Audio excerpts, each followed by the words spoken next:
From New York City, the makers of Clipper Craft Clothes for Men and 1,036 leading retail stores from coast to coast present the world's most famous detective, Sherlock Holmes.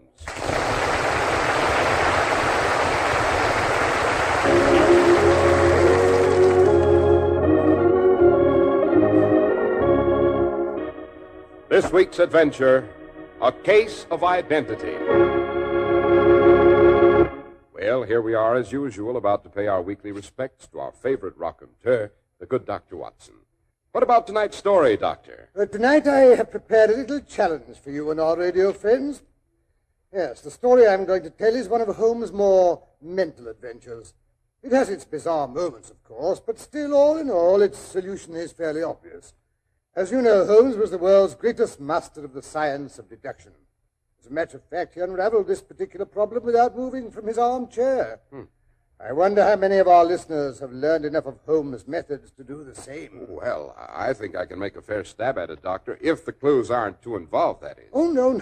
All the clues are right out in plain sight, Mr. Harris. All you have to do is listen for them and make your own deductions. Oh, but before we become too involved with hidden clues, hadn't we better discuss a few clues to the secret of good grooming without straining the pocketbook? Good idea, Doctor. If you need a fine new suit for business or a good-looking sport jacket for weekend wear and really want your dollars to do double duty, here's how. Insist on Clipper Craft Clothes. Famous for stretching your dollars, for giving you positively amazing value, is the fine local independent store in your community that sells Clipper Craft. Despite rising costs of materials and manufacturing, you can still buy long-wearing, beautifully tailored Clipper Craft suits for only $40 to $47.50, luxurious tropical worsteds for only $33.75 to $40, and smart sport jackets for only $26.50. It's the Clipper Craft plan and the Clipper Craft plan alone that makes Clipper Craft clothes possible at these low prices. Concentrating the buying power of 1,036 of the nation's finest stores from coast to coast, providing steady year-round operation, reducing manufacturing and distribution costs. And the savings go to you. Simply compare Clipper Craft with clothes selling for many dollars more.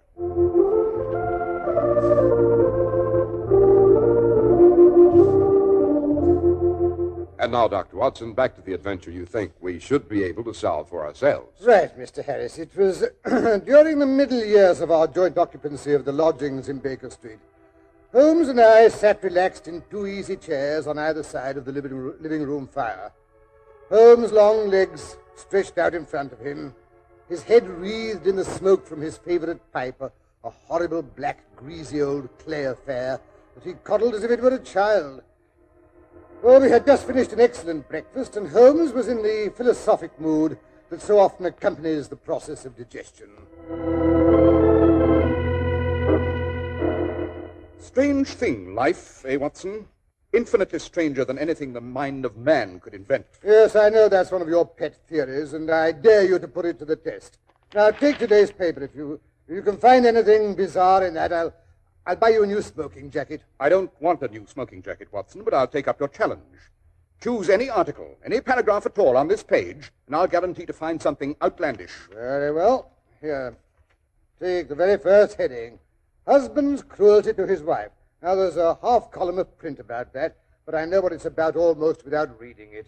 There's the other woman, the drink, the push, the blow. No writer could invent anything more crude or commonplace. Your example, Watson, happens to be rather unfortunate.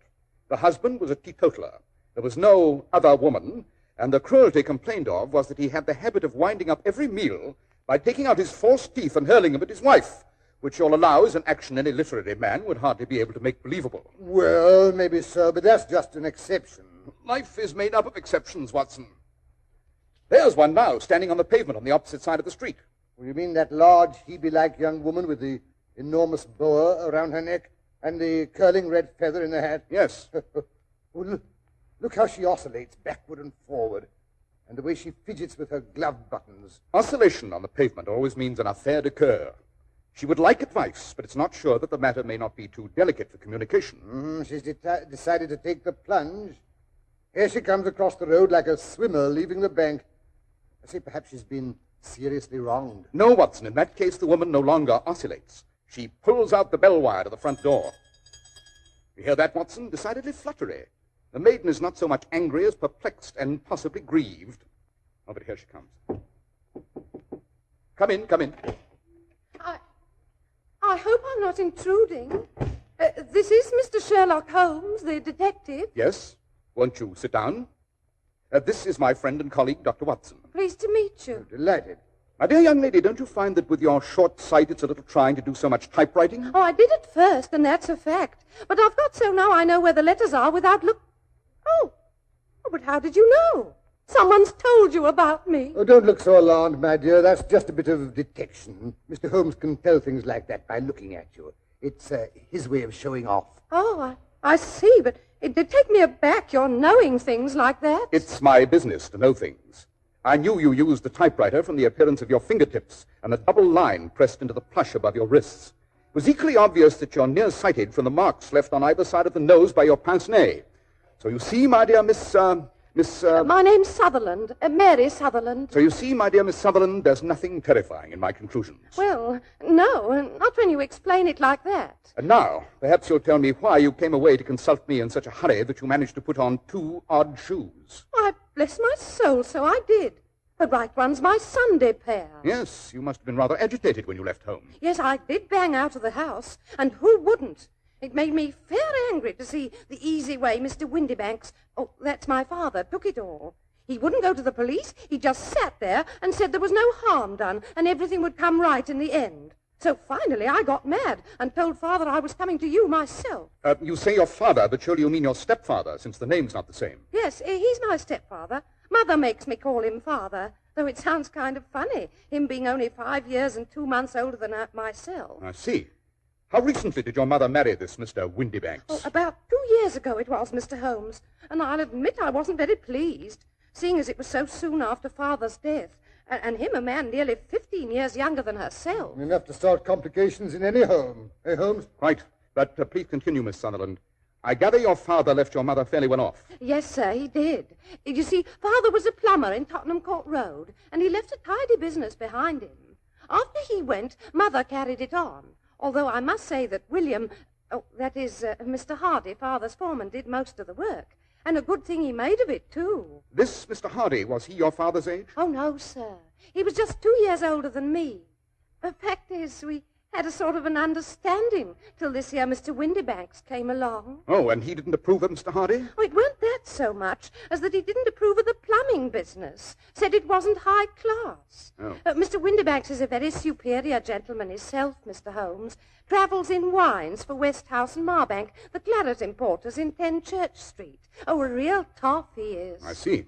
Yes, sir. So after him and Mother got married, he made us sell the business. They got £4,700 for the goodwill and the interest, but Mr. Hardy said it was practically giving it away. And so him and my stepfather had an argument, and my stepfather told Will to clear out and never darken his door again. Quite theatrical. Yes, my stepfather's like that. Well, Will says he's off to Birmingham, and will I come with him? And I says, well, I can't hardly be expected to leave me own mother. So then he gets mad and biffs off. Without giving you a chance to change your mind? Well, yes. And how is he doing in Birmingham? Very nicely, I hear. Got his own shop and all. Oh, not that I write to him. I wouldn't send him a word if I was dying, I wouldn't. Of course. Serves him right for not being more persuasive. Yes, sir. Oh, but that's neither here nor there, Mr. Holmes. The fact is, I don't know why I even mentioned Will Hardy, except that I'm so upset in my mind, my tongue kind of wags on by itself. Let's see, where was I? Your mother had just sold the plumbing business for something over 4,000. You inherited part of that, I presume? Oh, no, Mr. Holmes. I've got my own money, outside of the plumbing business, that is. Oh? It was left to me by my Uncle Ned in Auckland. It's in New Zealand stock, paying me 4%. Gives me £100 a year, it does. Then the capital amounts to around £2,500. Yes, sir, but I can't touch that. Just the income. Quite a tidy little amount. I believe a single lady can do very nicely on £60 a year. Oh, I could do on even less than that, Mr. Holmes. I'm a good one at managing things. But so long as I live at home, I don't want to be a burden to them, so I let them have the use of it while I'm staying there. You mean you give the money to Mr. Windybanks? Oh, no, Mr. Holmes. I draws it out every quarter and pays it over to my mother. That's very generous of you, Miss Sutherland. Oh, it's no hardship. I do pretty well with what I earn at typewriting. Makes me quite self-supporting, as you might say. Yes, these independent, modern young women. Soon they'll be competing with men in business. Oh, no, sir. I'm sure I wouldn't presume to be as bold as that. Well, to resume, we find you are a young lady very comfortably fixed. Well, I'm not exactly rich, Mr. Holmes, but I'd give all I have to know what's become of Mr. Hosmer Angel. Hosmer Angel, eh? Quite a romantic name. Oh, yes. And he was romantic, Mr. Holmes. Recited Browning, he did. Sounds quite devoted. Oh, yes, sir, he was. I could swear he was. And now he's gone, too. Disappeared like into thin air. And naturally, I'm anxious about him, being as it's the second time I've been left in the lurch, as you might say. I feel a bit sensitive about it. Of course. Had you quarreled? Oh, no, sir. We was as affectionate as two cooing doves. Mother said it used to make her quite sick to watch us. Oh, not that she wasn't all for Hosmer. That she was. Helped me to keep it from father and all. Oh, then your father didn't know about this new admirer. No, sir. That is, not until later. And then he never really saw him. And how did you first meet this Mr. Hosmer Angel? Well, Mr. Holmes, I met him at the gasfitter's ball. How romantic. Oh, yes, sir, it was. The gasfitters used to send father tickets while he was alive, and afterwards they kept on sending them to me and mother. Mr. Windybanks didn't wish us to go. He never did wish us to go anywhere. If I so much as wanted to go to a Sunday school treat, he would get quite mad about it. Rather unreasonable. Yes, sir. Well, it happened that the week of the ball, he had to go to France on business, so he wasn't there to make a scene when Mother and me went. It was a lovely ball, Mr. Holmes. I wouldn't have missed it for anything. It was there I met Hosmer. He was a lovely dancer. You should have seen him do the polka. Swept you quite off your feet, I've no doubt. Yes, sir. Well, he called next day to see if Mother and I got home safe the night before. And after that, I went out once or twice for walks with him, and things was going along as smooth as you could wish. And then Father came home, and Hosmer couldn't come to the house anymore. No? No, sir. Father didn't like me to have young men come to the house. Said it didn't look well for a young girl to have followers. Rather a tyrant, eh? Oh, yes, sir. But pretty soon he had to go off to France again for a couple of weeks, so I started walking out with Hosmer again. And this Hosmer made no attempts to see you in the meantime? No, sir. I wanted to, but Mother said she didn't think it was safe. Oh, he wrote to me every day, Hosmer did. Oh, here, I brought the letters. I thought they might give you a clue. Quite right. We'll look them over later. Am I to take it that you and Mr. Angel had, an understanding? Yes, sir. We were engaged after the first walk we took together. The first worker, eh, Holmes? Watson, don't interrupt. What was Mr. Angel's business, Miss Sutherland? He was a cashier in an office in Leadenhall Street. What office? Oh, that's the worst of it, Mr. Holmes. I don't know. Where did he live, then? Oh, he slept on the premises. And you don't know his address? No, sir, except that it was Leadenhall Street. Where did you address your letters? Leadenhall Street Post Office, to be left till called for. He said if they was to come to the office, he'd be ragged by the other clerks. I offered to typewrite them like he did his, but he wouldn't have that. Said that when I wrote them myself, it seemed like there was something of me in them. That'll show you how fond he was of me, Mr. Holmes. He was always thinking of little things like that. Yes, quite suggestive. Can you remember any other little things about Mr. Hosmer Angel? Any little peculiarities? He was a very shy man, Mr. Holmes. He'd rather walk with me in the evening than in the daylight, because he said he liked to hold my hand, but he didn't want to be conspicuous. Very considerate and gentlemanly. Oh, yes, sir, he was a thorough gentleman, with the silkiest brown beard. Even his voice was soft-like. He told me he'd had quinsy and swollen glands when he was young, and it left him with a weak throat. How unfortunate. Yes, sir. His eyes were kind of weak, too, like mine, and he wore tinted glasses against the glare. I'd say he was about 5'5" and had small hands and feet. I see. And what happened when Mr. Windybanks, your stepfather, returned to France? Well, I wrote Hosmer, and he came round to the house, and he said I'd have to marry him before Father came back, as he couldn't stand the separation any longer. So I asked Mother, and she said, why not? Every girl was entitled to her own husband. Oh, Mother was all for Hosmer from the beginning, almost more than I was myself. So you got married? Well, no. Well, that is, Not quite. Oh, what happened? Well, the wedding was set for yesterday morning. We thought it best to make it a quiet ceremony. It was to be at St. Saviour's Church, with a wedding breakfast afterwards at the St. Pancras Hotel. Well, about 9 o'clock, Mother and me was all dressed and waiting for Hosmer. I was a bit upset, I guess. You know how a bride feels, Mr. Holmes.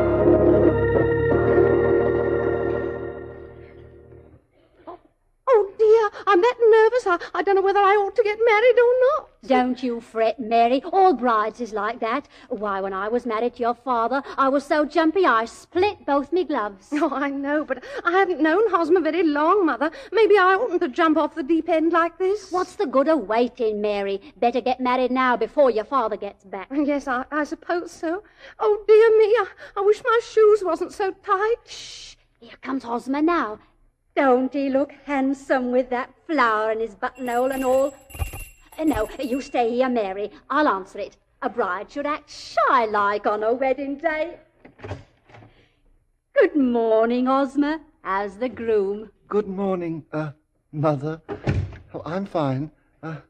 Hello, Mary. Hello, Hosmer. What's the matter? You look kind of white. Oh, I'm all right. How are you? Oh, I'm all right too, Hosmer. Well, we'd better be shoving off. I got a hansom waiting outside. Oh, but Hosmer, it's such a little way, and hansoms is expensive. You don't think that any bride of mine is going to walk on her wedding day? Now, who can that be? Hosmer, you're as full of jumps as a kangaroo. Now I'll go. What is it? Telegram? Oh, thank you. It's a telegram. Maybe somebody's died. I'm almost afraid to look. But here, let me. I'm used to these things. Expect me home today. Erasmus G. Windybanks. Father's coming home. What if he gets here before... Now, don't lose your nerve. You're of age, remember, so it don't matter how he raves afterwards. Oh, Mary, promise you won't let him tear us apart. No. Swear it, Mary. Where's the Bible? Mary's carrying mine, the one I got married with, both times. All right. Put your left hand on that Bible and swear that whatever happens, you will always be true to me and to me only. But what could happen? Oh, you never know. Now swear it, Mary, for my sake. Swear it. Yes, Mary. Why not do as Hosmer asks? All right, I swear. Oh, good. Now then, let's get on with it. Yes, Hosmer. Oh, dear. Is my bonnet on straight? Yes, only hurry. Mr. Windybanks may get back any minute. Mary, don't forget your flowers. No, Mother. Well, hurry. Now, here's the cab. You first, Mother. Now, easy, don't upset the cab. Now, Mary. That's right. Aren't you coming too, Hosmer? No, there isn't room. I'd muss your dress. I'll hail another cab. Oh, yes, there's a four-wheeler now. Hey, cabby! Now, you go on. I'll follow after. See you at the church, Hosmer. St. Saviour's driver. Yes, Hosmer got the other cab. It's following us. Oh, my knees are knocking together like anything. Now hush up, Mary. Anyone would think you didn't want to get married. Well, maybe I do, and maybe I don't. Well, just hold your breath and it'll be over in no time now. Here's the church.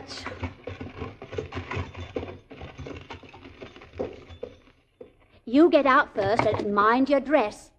That's it. Now help me. Here, not so fast. I'm no blinking acrobat.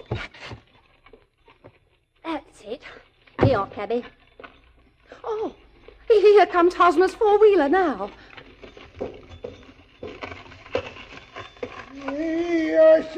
St. Saviour's like you asked for. Why doesn't he get out? Give him time. Maybe his knees is shaky, too. Come on, sir. What ails the man? Mother, something's wrong with Hosmer. Oh, stuff. I'm going to see. Wake up there. I'll speak to him, cabby. What? The cab's empty. What? Something's happened to Hosmer. He's gone and left me waiting at the church.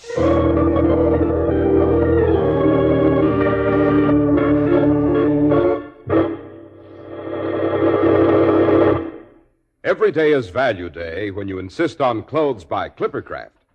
Yes, we have to know our values are really great when we suggest you compare Clippercraft with clothes selling for very much more, which is exactly what we do suggest. Because there's a great big idea behind Clippercraft clothes in the form of the famous Clippercraft Plan. You get the benefit of great savings made by concentrating the buying power of 1,036 of the nation's finest stores from coast to coast. Yes, the Clippercraft Plan really streamlines the fine old craft of clothes making. When you can get such remarkably fine quality in suits for only $40 to $47.50, in tropical worsteds for only $33.75 to $40, and in sport jackets for only $26.50, why pay more? For selling expensive clothes at inexpensive low prices at the nation's finest stores is the great big idea behind the Clippercraft Plan. That's why men who know insist on Clippercraft clothes. So be sure to visit the Clippercraft store in your city. These leading stores in the metropolitan area are proud to add their names to Clippercraft in your suits, top coats, sport jackets, and tropicals. In Manhattan, Saks 34th, Broadway at 34th. John Wanamaker Men's Stores, Broadway at 8th and 67 Liberty Street.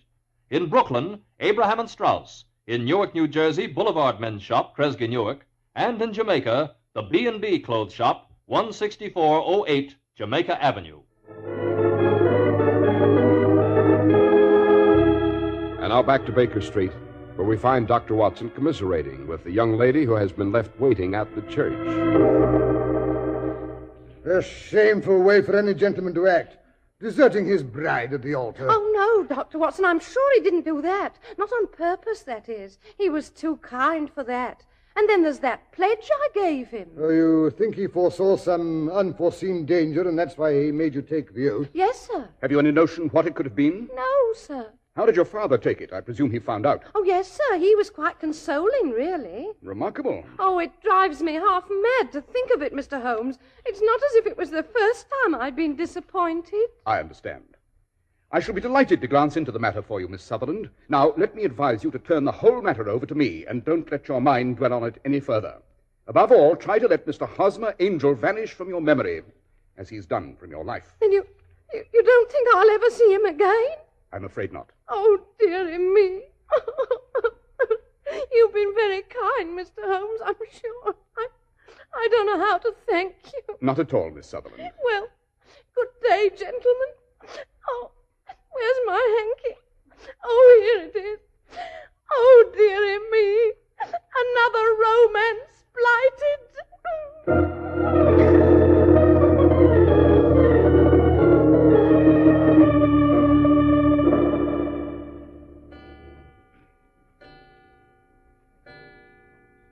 Holmes, what a horrid mess of bottles and test tubes. That smells of hydrochloric acid. Marvelous, my dear Watson, marvelous. I don't believe you've buzzed out of this room since that poor young lady left early this morning. No, it wasn't necessary. Then you've solved it? Certainly. It was bisulfate of baryton. No, I mean the mystery of the disappearing bridegroom. Oh, that. There never was any mystery in that affair, Watson. Pretty self-evident, don't you think? Oh, no, can't say I do. Oh, really? But I let you look at Mr. Hosmer's love letters. But they were typewritten, even to the signature. Yes, that's what's really suggestive. Now, what's that? Mr. Windybanks, I fancy. Well, you mean the girl's father, stepfather? Quite. I sent off a note to him this morning to his place of business.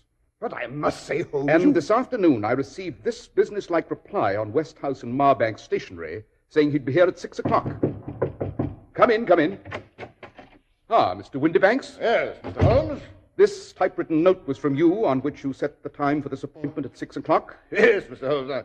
I'm afraid I'm a trifle late. It's about Miss Sutherland's missing suitor, eh? Quite. I'm sorry she's troubled you, Mr. Holmes. But you know what young girls are. Besides, it's a useless expense. Because how in the name of this and that can you expect to locate Hosmer Angel? Pardon me if I disagree with you, Mr. Windybanks, but I have every reason to believe that I have located Mr. Hosmer Angel. Delighted, Mr. Holmes, delighted. Yes. I wonder if anyone's ever told you that a typewriter has really quite as much individuality as a man's handwriting. You don't say. Oh, but I most emphatically do. Every typewriter develops its own little idiosyncrasies. Now, this note of yours, Mr. Windybanks, you'll notice that all the E's are slightly slurred, and there's a slight defect in the tail of the R. Yes, I never noticed it before. Obviously. Now, I have here 4 letters which purport to come from the missing man. In all of them, the E's are slurred and the R's tailless. Well, I didn't come here to waste time with fantastic talk like this. If you're going to catch the man, catch him. And let me know when you succeed. Certainly. Watson, be good enough to lock the door. With pleasure. Now then, Mr. Windybanks, I have caught Mr. Hosmer Angel, because you yourself are that gentleman. But Well, what if I am? I didn't marry the girl, did I? It's not actionable. No, your conduct is even worse than that. It's dishonorable and degrading. In the first place, you're the sort of scoundrel who marries an older woman for her money. Not satisfied, you want to assure yourself of the daughter's income, which you'll lose if she marries. You make her break off with her first sweetheart. And when you see it's going to be impossible to keep others from falling in love with her, you arrange to do so yourself. Well, it was only a joke at first. I failed to see any humor in it. Well, I didn't know she'd fall for me like that, did I? You made the girl swear she'd be true and wait for you. And then you played the cad and disappeared. Well, maybe so, and maybe not. But I'm not breaking any laws. And as long as you keep that door locked... Quite so. Should you care to call a policeman? There's one in the street below. I'm sure your employer, Mr. Merrill Marbanks, who, by the way, is an old friend of mine, will be very interested in your little joke. Oh, no, Mr. Holmes. You couldn't tell him. I'd lose my job and my social standing. Quite so. I'll keep quiet on one condition. Oh, yes, sir. Anything at all. You are not to discourage any more of Miss Mary's suitors, past, present, or future. Oh, no, Mr. Holmes. I wouldn't think of it. It was all just a little game, you see. Yes. Well, the game's over. Watson, you may show the gentleman out. Right. Now then. Yes, sir. Well, good day, gentlemen. I hope you won't hold any hard feelings, Mr. Holmes. And if you ever... Come along, no loitering, or I'll boot you downstairs. I'm a good man to do it anyway. Well, I'm going. The filthy blackguard. I say, but I still don't see how you spotted the man. That typewritten letter, Watson, particularly the signature. Obviously, the man wanted to disguise his handwriting, which would have been familiar to the girl. Well, whose handwriting would have been familiar to her? Answer, the father's, as he was the only man she was allowed to come in contact with. Well, it's really quite simple when you explain it. Oh, by the way, are you going to tell the girl? I? No, heaven forbid. I shall let Mr. Will Hardy of Birmingham have that privilege. I wrote him the facts of the case this morning. No, he'll be able to persuade her to believe it. I never could. Holmes, you're a moral coward. Perhaps, Watson. You remember the old Persian saying, "There's danger for him who taketh the cub of the tiger, and danger also for whoso snatches a delusion from a woman."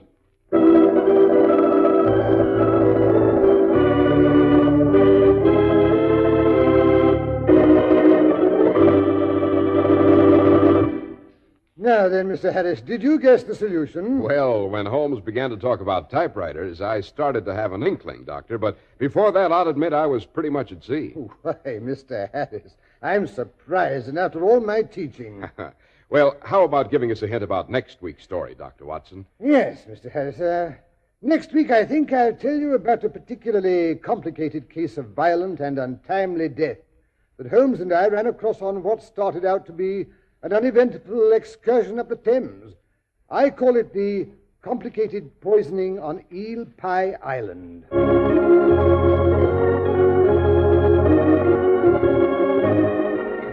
The makers of Clipper Craft Clothes and 1,036 leading stores from coast to coast have brought you another in the new series of broadcasts featuring the world's most famous detective, Sherlock Holmes. Our stories are based upon the character Sherlock Holmes, created by Sir Arthur Conan Doyle. Sherlock Holmes is played by John Stanley, Dr. Watson by Alfred Shirley, and the dramatizations are by Edith Meiser. Sherlock Holmes is produced and directed by Basil Lochran, with special music by Albert Berman. If you don't know your Clippercraft dealer, write Clippercraft, 200 Fifth Avenue, New York City. Be sure to listen next week to Sherlock Holmes in The Complicated Poisoning on Eel Pie Island.